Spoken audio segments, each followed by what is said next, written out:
Zephyr is a new cryptocurrency protocol that was released last year that intends to revolutionize the privacy and stablecoin world. Zephyr aims to correct the mistakes that have happened with past stablecoins like Terra Luna, privacy coins like Monero, and even issues with current stablecoins like Tether. Zephyr is the world's first private stablecoin, meaning it's great for buying drugs with. In this video, I'm going to explain Zephyr and its native token, ZEPH. I'm going to share how this crypto works, the team behind it, and the price potential for the future.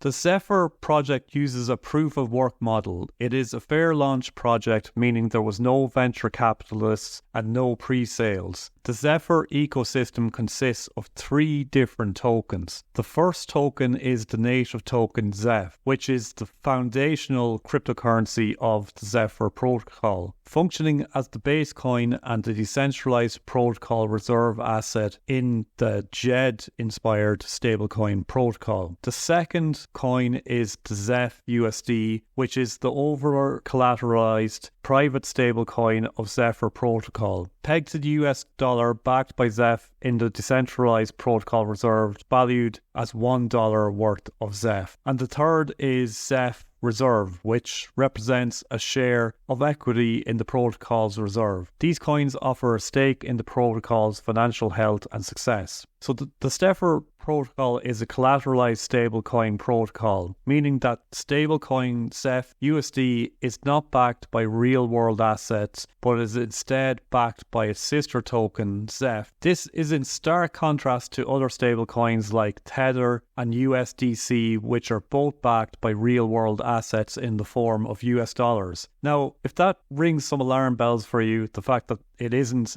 backed by real-world assets, it really should, because unless you were living under a rock the last couple of years, you most likely heard of Terra Luna. Terra Luna was a collateralized stablecoin that worked much the same as Zephyr works. It became a hugely successful cryptocurrency in 2021, and it made many people millionaires, at least on paper anyway. Luna was the native token of the project, much like ZEPH is the native token on the Zephyr protocol, while Terra USD was the stablecoin, much like ZEPH USD is the stablecoin on the Zephyr protocol. The system kept the price of Terra USD pegged to the price of $1 by a system of arbitrage. Basically, Luna was supposed to correct any fluctuations in the price of Terra USD. At any time, you could exchange 1 Terra for $1 of Luna. Even if the 1 Terra was worth only 90 cents, you could still exchange it for $1 of Luna. The Luna ecosystem would print another Luna for you. At the same time, users could stake their Terra USD for an incredible 20% return per year. 72% of all Terra USD was staked in 2022. But the same year, a disaster happened. Billions of dollars of Terra USD was unstaked overnight and was sold into the market. This sell pressure led to the Terra USD losing its peg to the dollar. And then obviously panic hit the market and more regular people started to sell their Terra USD, which led to more and more Luna being printed. Overnight, there was millions, or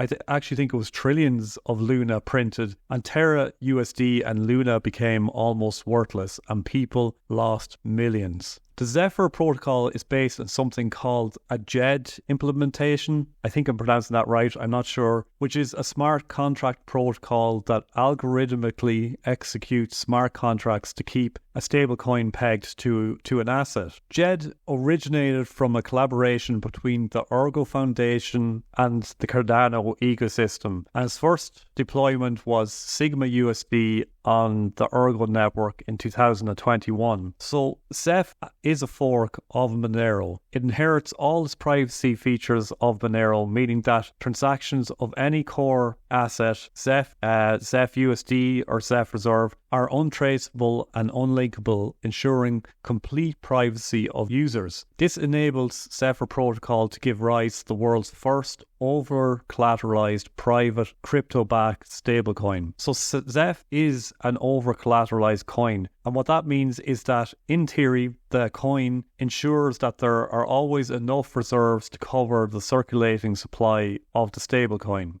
As in other JED implementations, Zephyr Protocol defines a minimum reserve ratio of 400%, which must be met to allow for additional stablecoin minting. So no other stablecoins can be minted without there being a reserve of Zeph that's at a ratio of 400% to the stablecoin. Now, of course, all of that is in theory, and it is hard not to be skeptical after what happened with Terra Luna, but it does seem promising. So finally, Zephyr Protocol is a decentralized protocol, meaning that it is not controlled by any single entity. Zephyr stable dollars are backed by an in-protocol reserve of Zephyr, not by any centralized authority and not stored in any wallet. This is in stark contrast to traditional fiat-backed stablecoins, which are issued by a centralized authority with opacally stored collateral which stands against the principles and ideals of cryptocurrency. So, with bridging the gap between privacy and stability, Zephyr leverages the proven mechanics of the JED protocol while encapsulating the robust privacy features inherent to Monero. This unique combination gives rise to the world's first over-collateralized stablecoin that guarantees privacy, a major leap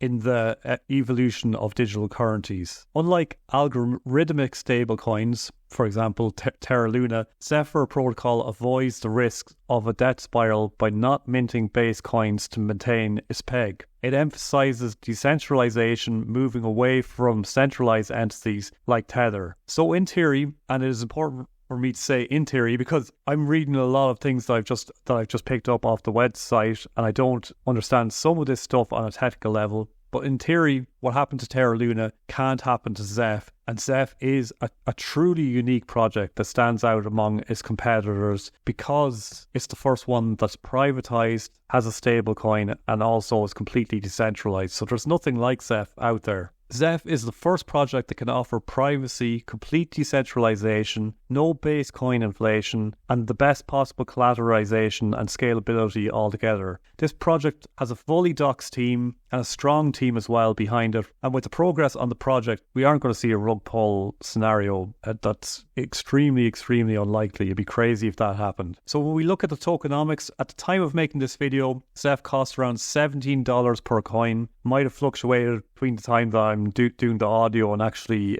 showing some of the video on screen. The market cap is around $35 million. But the supply can inflate. Now, when you consider that Monero has a market cap of $2.5 billion and it once had a market cap of $8.5 billion, and Terra Luna at its peak had a market cap of almost $41 billion, and at the time of the big crash, it was growing and growing. And then when you consider that Zeph combines the best elements of both of these cryptos and is truly unique and truly decentralized, then either I'm crazy and I'm missing something, or Zeph is severely undervalued at a market cap of 35 million. Now, the only reason I can think for Zeph not making a huge move yet is probably the PTSD from Terra Luna. And that is obviously one risk with Zeph. Can that death spiral happen again? And apparently, according to the Zeph creators, it's impossible. But, you know, everyone thought that with Terra Luna before. And I'm just sharing information here. I'm not technical enough to know, is that impossible? But that's what they're claiming. But really, at a market cap of 35 million, I think the risk with Zeph is just super low. And with the progress this project is making and the fact that it is so unique, I think that there's a great risk return potential with Zeph. Surely it is possible for this crypto to at least hit the heights of Monero, which would be close to 100x from here. And if this crypto follows the trajectory of Terra Luna, we could see 1000x from here. But of course, this is all my opinion and speculation, but I do think this is going to be one that'll probably pop over the next year. Next, click on screen to see the number one crypto that I'm investing in this year, and I'll see you on the outside.